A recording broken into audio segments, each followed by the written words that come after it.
شاهدا ومبشرا ونذيرا وداعيا إلى الله بإذنه وسراجا منيرا وعلى آله الطيبين الطاهرين وعلى أزواجه أمهات المؤمنين وعلى أصحابه الغر الميامين وعلى من سلك على نهجه القويم إلى يوم الدين وبعد.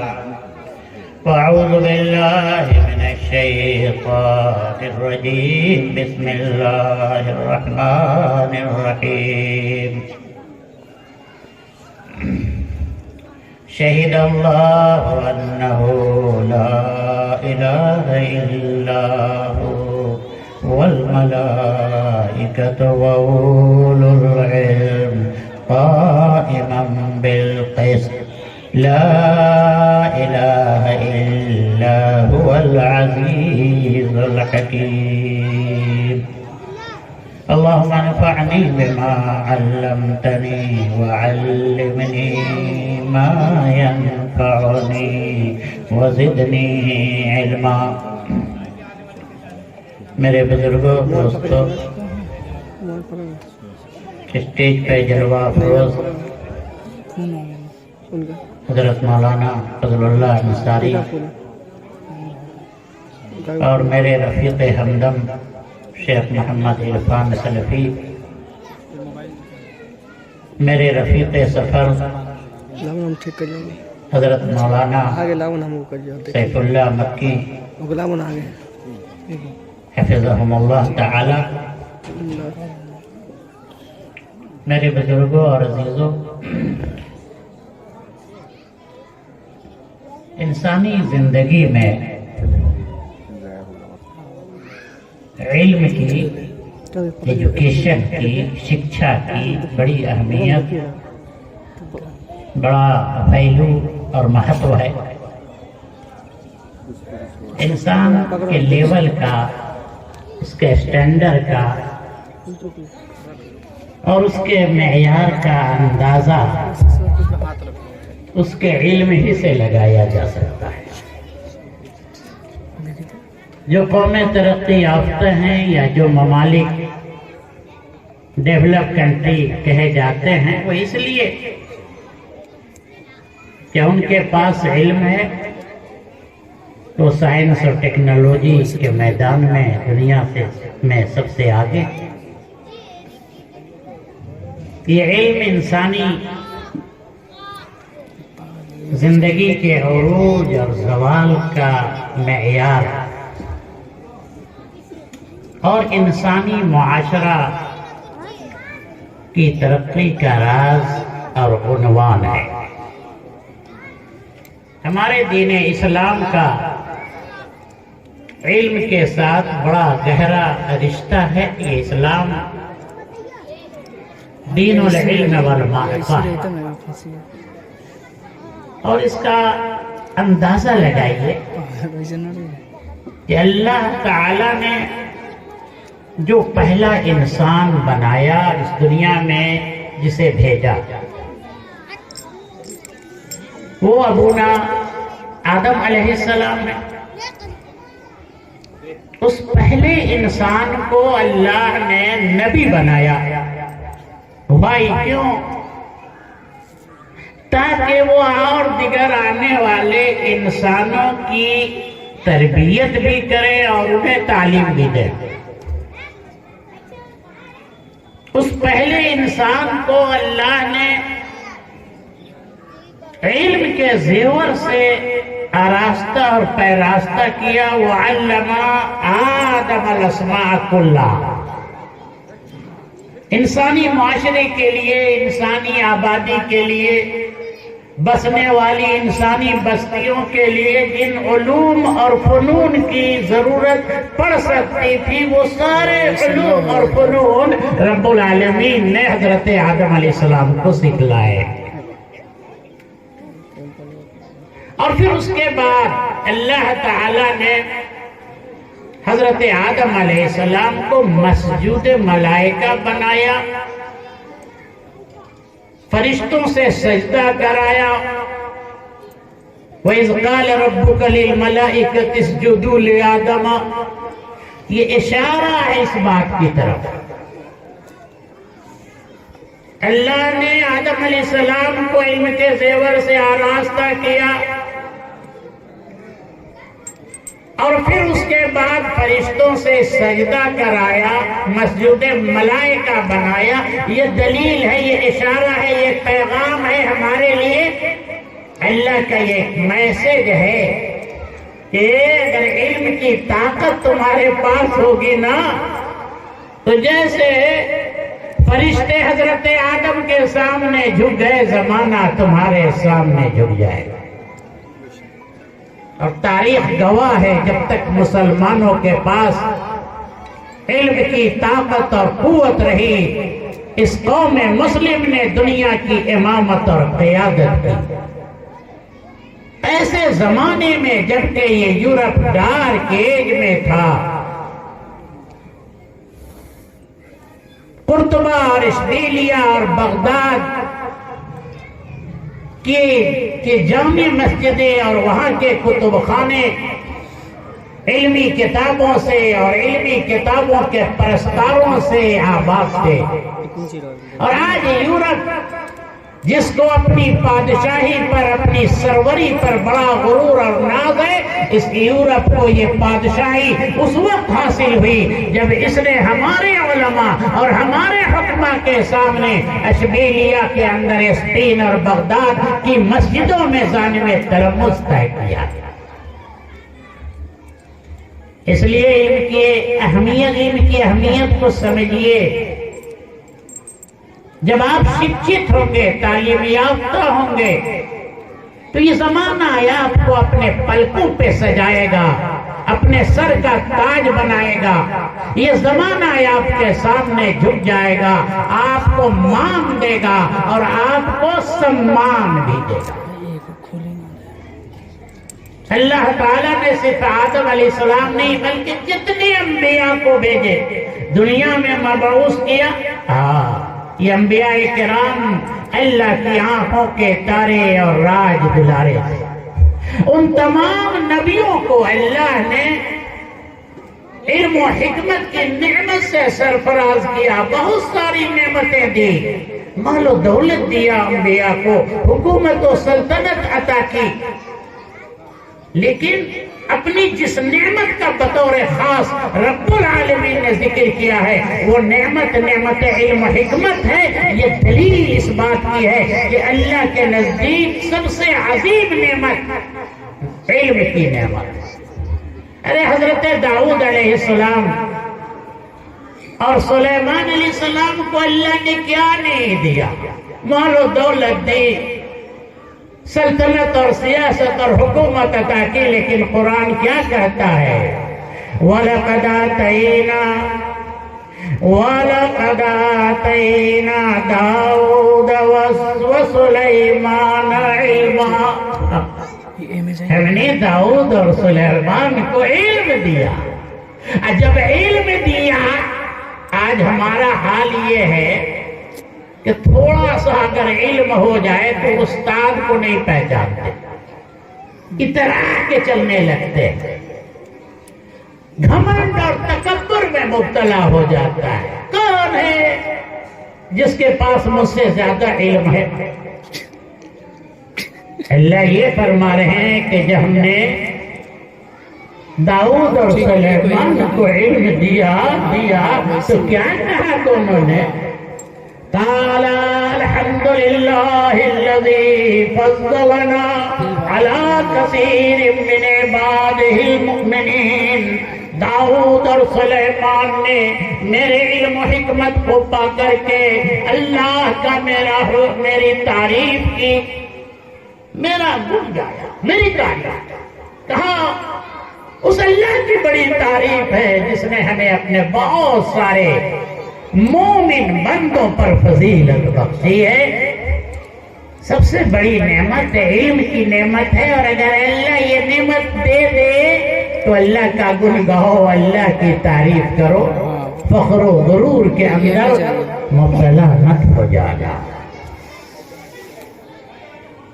حضرت یوسف علیہ السلام ہے، یہ موسیٰ علیہ السلام ہے، اسی علم کی بدولت حضرت یوسف علیہ السلام جیل سے نکلے، اور اسی علم کی بدولت حضرت یوسف علیہ السلام کو مصر کی بادشاہی، خزانے کی ملکیت، اور یوسف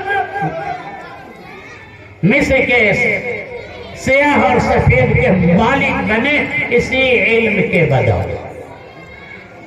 اللہ تعالیٰ نے حضرت یوسف علیہ السلام کے تعلق سے فرمایا کہ ہم نے جب وہ جوان ہوئے تو ہم نے انہیں علم و حکمت عطا کیا، وَكَذَلِكَ نَجْزِي الْمُحْسِنِينَ۔ یہ موسیٰ علیہ السلام جب جوان ہوتا ہے، اذا بلغ اشدہ واستوى آتیناہ حکمت و علما وَكَذَلِكَ نَجْزِي الْمُحْسِنِينَ۔ ایک ہی انداز ہے۔ موسیٰ جب جوان ہو گئے، طاقتور ہو گئے، توانا ہو گئے، واستوى آتیناہ حکما و علما وَكَذَلِكَ نَجْزِي الْمُحْسِنِينَ، تو ہم نے انہیں حکمہ علم عطا کیا، اور ہم اپنے مخلص اور محسن بندے کو یہ صحیح بدلہ دیتے ہیں، انہیں جاہل نہیں رکھتے۔ ہمارے جو بندے ہوتے ہیں ان کے سینے کو ہم علم و حکمت کے نور سے منور کر دیتے ہیں۔ یہ ہے علم و حکمت۔ اللہ تعالیٰ نے اپنے نبی ہمارے نبی، اپنے آخری نبی حضرت محمد الرسول اللہ صلی اللہ علیہ وسلم کے بارے میں کیا فرمایا؟ ذرا علم کی اہمیت کو سمجھیے، خود پڑھیے اور اپنے بچوں کو پڑھائیے۔ آج ہم مسلمان علم کے میدان میں بہت پیچھے، چوک چوراہے پر یہاں وہاں کہیں آپ نہیں دیکھیں گے کہ کوئی لائبریری ہو، کوئی کتب خانہ ہو، لیکن مراد آبادی بریانی اور حیدرآبادی بریانی کی دکانیں ہر چوک چوراہے پر کھل رہی ہے، خوب چلتی ہے۔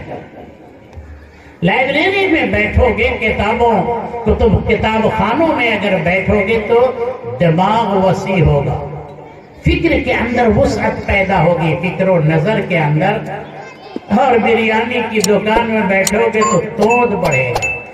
جی پڑھیے اور اپنے اولاد کو پڑھائیے۔ اللہ نے اپنے نبی کے بارے میں فرمایا کہ اللہ الذی انزل علیک الکتاب والحکمت وعلمک ما لم تکن تعلم وکان فضل اللہ علیک عظیما۔ وہ اللہ جس نے نبی آپ پر قرآن و حدیث کو اتارا، اور وہ نبی ایسی تعلیم آپ کو دی جو علم آپ کو حاصل نہیں تھا۔ اے نبی، اللہ کا آپ کو علم دے دینا، وَكَانَ فَضْلُ اللَّهِ عَلَيْكَ عَظِيمًا۔ اے نبی، اللہ کو آپ کو زیور علم سے آراستہ کرنا، یہ اللہ کا آپ کے اوپر بڑا احسان، بڑا کرم اور بڑی مہربانی تھی۔ دیکھا، تمام انبیاء کو اللہ نے علم سے نوازا، اور اس امت کا رشتہ، روحانی رشتہ آسمان سے ہوا۔ اللہ نے اپنی آخری کتاب نازل کی، وہ قرآن کریم، جس کی بڑی خصوصیتیں ہیں، جس کی حفاظت کی ذمہ داری رب العالمین نے کسی حکومت کے حوالے، کسی فوجی سربراہ کے حوالے، کسی NGO کے حوالے، اپنی کسی مخلوق کے حوالے نہیں کی، بلکہ جس قرآن کی حفاظت کی ذمہ داری رب العالمین نے اپنے ذمہ لیا۔ اِنَّا نَحْنُ نَزَّلْنَا الذِّكْرَ وَإِنَّا لَهُ لَحَافِظُونَ۔ یہ قرآن جب نازل ہوا، قرآن پڑھیے۔ بچوں کی تعلیم کی ابتدا حفظ قرآن سے کیجئے، اور حقیر مت سمجھو حافظ صاحب اور مولانا صاحب۔ ابھی کچھ مہینے پہلے مکے میں قرآن کمپٹیشن ہوا. 111 ممالک کے طلباء اس مسابقہ قرآنیہ میں حفظ قرآن کے کمپٹیشن میں شریک ہوئے. آپ کو پتا ہونا چاہیے کہ تیسری پوزیشن جس بچے نے حاصل کی وہ بچہ بنگلہ دیشی تھا. وہ بچہ نہایت چھوٹا اور کم سن تھا. اس بچے کا نام بھی صالح ہے. جب وہ چلا اور ڈھاکہ ایئرپورٹ پر پہنچا، جب وہ چلا ہے تو وہ بچہ اس کی جیب میں 1,00,000 سعودی ریال پلس یعنی 21 لاکھ بنگلہ دیشی روپیہ لیا. جب وہ بچہ ڈھاکہ ایئرپورٹ پر اترا اور وہاں کے ذمہ دار حکومت کے ذمہ داروں نے، وزراء نے اور اعلیٰ افسران نے جیسا شاندار استقبال اس بچے کا ہوا ہے، ڈھاکہ ایئرپورٹ پر اس منظر کو اگر آپ دیکھتے تو آپ کی آنکھوں میں آنسو روا ہو. میں نے جب دیکھا کہ کم سے بچہ ایک حافظ قرآن مکہ سے تیسری پوزیشن حاصل کر کے جب ایئرپورٹ پر قدم رکھتا ہے تو جس شاندار اس کا استقبال ہوا، اس منظر کو جب میں نے دیکھا تو میری آنکھوں میں خوشی کے آنسو تیرنے لگے. میں یہ سوچنے لگا کاش اس بچے کی جگہ پر میں ہوتا، کاش اس صالح کی جگہ پر یا میرا بچہ ہوتا. حقیر مت سمجھنا. قرآن اور حفظ قرآن، اسلام دیگر علوم و فنون جو انسانیت کے لیے نفع بخش ہے ان کے حصول سے منع نہیں کرتا بلکہ اس کی ترغیب دیتا ہے. اسلام صرف یہ چاہتا ہے کہ کوئی بھی نفع بخش علم آپ ایمان کی لائٹ میں، ایمان کی روشنی میں حاصل کریں. کوئی بھی علم ایسا ہو، کوئی علم آپ کو اللہ سے دور نہ کرے. یہ فتنہ ہے. وہ علم نافع نہیں ہے. اس علم سے انسانیت کو کوئی فائدہ نہیں ہوگا.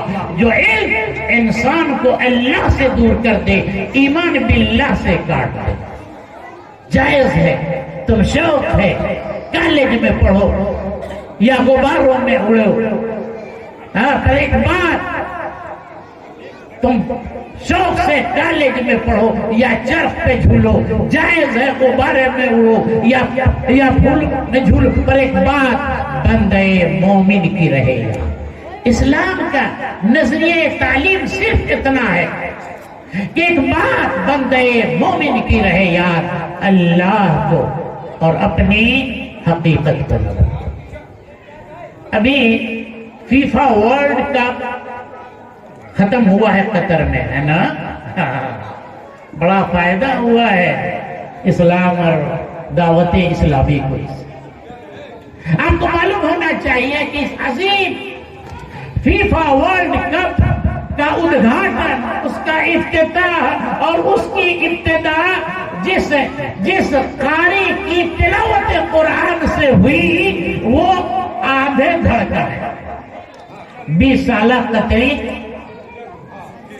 المفتہ، 20 سالہ اس کو آدھا دھڑ ہے، وکلانگ بالکل آدھا دھڑ ہے. بار بار آپ نے اس کی تصویریں دیکھی ہوں گے لیکن وہ حافظ قرآن اور اس کی تلاوت سے اس فیفا ورلڈ کپ کی ابتدا ہوتی ہے. بہترین انگریزی جانتا ہے، بہترین عربی بولتا ہے، آدھا دھڑ. اللہ نے حافظ قرآن بنایا. وہ بہترین ایک کمپنی کا مالک ہے، پوری دنیا جانتی ہے اسے. کون نہیں جانتا اس آدھے دھڑ وکلانگ کو؟ وہ دنیا کا سارا کام کرتا ہے. وہ گاڑی دھوتا بھی ہے، وہ ڈرائیوری بھی کرتا ہے، وہ مارکیٹنگ بھی کرتا ہے. جب ماں کے پیٹ میں تھا ڈاکٹر نے بتایا جڑوا بچہ ہے. ایک تو ٹھیک ہے، دوسرا بچہ وہ آدھے دھڑ کا ہے، آدھا ہی دھڑ ہے اس کا. پیرنٹس نے پوچھا جان ہے؟ کہا ہاں جان تو ہے۔ کہا کہ جان جب اللہ نے دی تو مجھے جان لینے کا کیا حق ہے؟ ڈاکٹر کی سلاتی سے کلین کر دیجیے، صاف کر دیا۔ کہا نہیں نہیں، آدھے دھڑ کا بچہ ہے، جان ہے، آنے دیجیے، آنے دیجیے، پیدا ہونے دیجیے۔ جی آج ہم اور آپ خاندانی منصوبہ بندی کے حسین عنوان سے یہ مرد یہ سوچتے ہیں کہ بچے زیادہ ہوں گے تو ان کی تعلیم اور تربیت کیسی ہوگی، اور یہ عورتیں اپنے حسن کو برقرار رکھنے کے لیے بچے زیادہ ہوں گے تو آزادی ہو جائے۔ ہم دو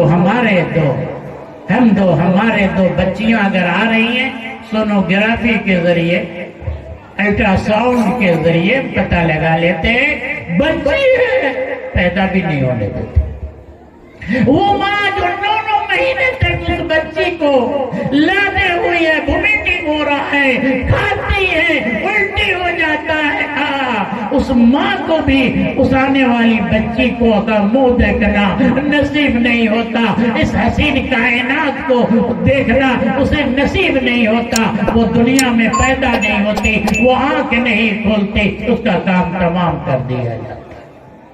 جی اس لیے میرے بھائیوں اپنے بچوں کو پڑھائیے، شکشت بنائیے، پیٹ کاٹ کر ہو، 2 روٹی کم کھائیے، لیکن انہیں علم کی راہ پر لگائیے۔ اس سے بڑی کوئی دولت نہیں۔ آپ یہ مت سوچو کہ ہمارا بچہ اگر حافظ قرآن عالم دین ہوگا تو زمانہ اسے نہیں پوچھے گا۔ آج یہ سوچ یہ فکر عام ہے، کیا کر رہا ہے بچہ؟ وہ نیٹ کی تیاری کیا کر رہا ہے؟ وہ پائلٹ کی تیاری بہت اچھا کیا، کیا کر رہا ہے؟ انجینئرنگ پڑھ رہا، بہت اچھا کیا۔ ارے آپ کی نگاہ تو زمانے کی نوز پر ہے۔ کیا کر رہا ہے بچہ؟ وہ مدرسہ میں حفظ کر رہا ہے۔ وہ تو کیا کرے گا؟ جنازہ مردے کو نہلوائے گا اور کیا کرے گا؟ یہ ہماری سوچ ہو گئی ہے۔ میں نے ایک مقالہ پڑھا، آرٹیکل پڑھا، ایک صاحب نے لکھا، میرے دوست ہے، میری ملاقات ہوئی، دوست سے پوچھا کہ دوست کیا حال ہے؟ کہا کہ 3 بچے ہیں میرے پاس، ایک انگلش میڈیم میں پڑھتا ہے، ایک سرکاری اسکول میں پڑھتا ہے، اور ایک ذرا عقل کا کمزور تھا، اس کی اٹھنی غائب تھی، بیوقوف تھا، اس کو میں نے مدرسے میں ڈال دیا۔ زمانے عرصے کے بعد پھر میری ملاقات اس دوست سے ہوئی۔ دوست السلام علیکم۔ وعلیکم السلام۔ کہیے نا کیا حال ہے بچوں کا؟ تو کیا کہا؟ وہ کہا تھا نا میرا ایک بچہ انگلش میڈیم میں پڑھتا، بتایا تھا نا؟ ہاں، وہ امریکہ چلا گیا، وہیں بال بچوں کے ساتھ رہتا ہے۔ بتایا تھا نا کہ ایک بچہ سرکاری اسکول میں پڑھتا تھا، ہاں وہ بمبئی میں بزنس کرتا ہے، وہیں بال بچے کے ساتھ رہتا ہے۔ اب بتایا تھا نا کہ بدھوا تھا تو اس کو مدرسے میں ڈال دیا تھا۔ ہاں کہا کہ وہ حافظ قرآن بنا، وہ گاؤں کا مسجد کا امام ہے، امامت کرتا ہے، ہم دونوں بڑھوا بڑھیا اسی کے ساتھ رہتے ہیں، بڑی خدمت کرتا ہے۔ فقیر مت سمجھیے، علم قرآن کو میرے بھائیوں بڑی شان ہے، اس کی بڑی شان۔ حضرت عبداللہ بن مبارک بڑے عظیم محدث اور عظیم بڑے زاہد، 1 سال حج اور 1 سال جہاد، جب چلے خراسان رقہ بغداد پہنچے تو ان کے استقبال کے لیے ایک بڑے انسانوں کی آبادی دوڑ پڑی، کتنے جوتے چپل سب ٹوٹ گئے، بغداد شہر میں ایک ہنگامہ برپا ہو گیا۔ ہارون رشید کی بیوی جب برج سے، جب کھڑکی سے اس ہنگامے کا، اس عظیم منظر کا مشاہدہ کرتی ہے، پوچھتی ہے ارے یہ کیسا ہنگامہ ہے؟ یہ لوگ دیوانہ وار توڑے جا رہے ہیں جب انہیں بتایا جاتا ہے کہ ایک بڑے محدث عبداللہ بن مبارک کی اس شہر میں آمد ہوئی ہے، ان کے استقبال کے لیے پوری عوام پاگل کی طرح دوڑ رہی ہے، یہ اسی کا منظر ہے۔ علماء دلوں پر حکومت کرتے ہیں، ہاں بادشاہ عوام پر حکومت کرتی ہے تو یقین مانو بادشاہوں کے دلوں پر علماء کی حکومت ہوتی ہے۔ کیا جواب دیا ہارون رشید کی بیوی نے؟ اصل بادشاہ یہ ہے، یہ عبداللہ بن مبارک اصل بادشاہ تو یہ ہے، یہ ہمارے خلیفہ، یہ ہارون رشید، یہ کوڑے، یہ ڈنڈے کی زور پر یہ لوگوں کو جمع کرتے ہیں۔ تو میرے بھائیوں، اللہ نے بڑا اونچا مقام اور بڑی اونچی شان عطا کیا ہے۔ اپنے آپسی اختلاف کو دور کیجیے۔ جتنے بھی مدرسے کھلتے ہیں کوئی علاقے میں، سب اسلام کے ترجمان ہیں، سب کتاب و سنت کے گہوارے ہیں، سب کا تعاون کرنا چاہیے۔ اور اس درخواست کے ساتھ کہ حضرت مولانا ہمارے برادر عزیز شیخ عنایت اللہ اصلاحی صاحب نے جو المعہد السلفی التعلیمی کے نام سے جو ایک چراغ جلایا ہے، اسے آپ اپنا خون جگر پیش کیجئے۔ ہمیں امید ہے کہ یہ چھوٹا سا دیا، ایک چھوٹا سا چراغ، یہ شمع فروزہ بنے گا اور اس کی روشنی، اس کی لائٹ دور دور تک پھیلے گی اور یہ پورے علاقے کی تاریکیوں کو یہ ادارہ دور کرے گا۔ اللہ تعالیٰ ظاہر اور باطن فتنوں سے اس ادارے کو محفوظ رکھے۔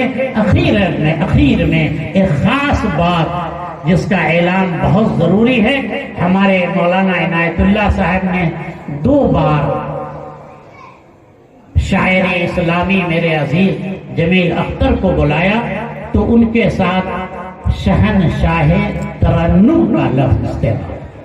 شہنشاہ کا مطلب ہوتا ہے ملک الاملاک، بادشاہوں کا بادشاہ، اس کو شہنشاہ کہا جاتا ہے۔ یہ لفظ ہمارے عقیدے سے، ہماری توحید سے میل نہیں کھاتا، اور ہم اہل حدیث علماء کی زبان سے کسی کو شہنشاہ کہے، ملک الاملاک کہے، بادشاہوں کا بادشاہ کہے، یہ زیب نہیں دیتا۔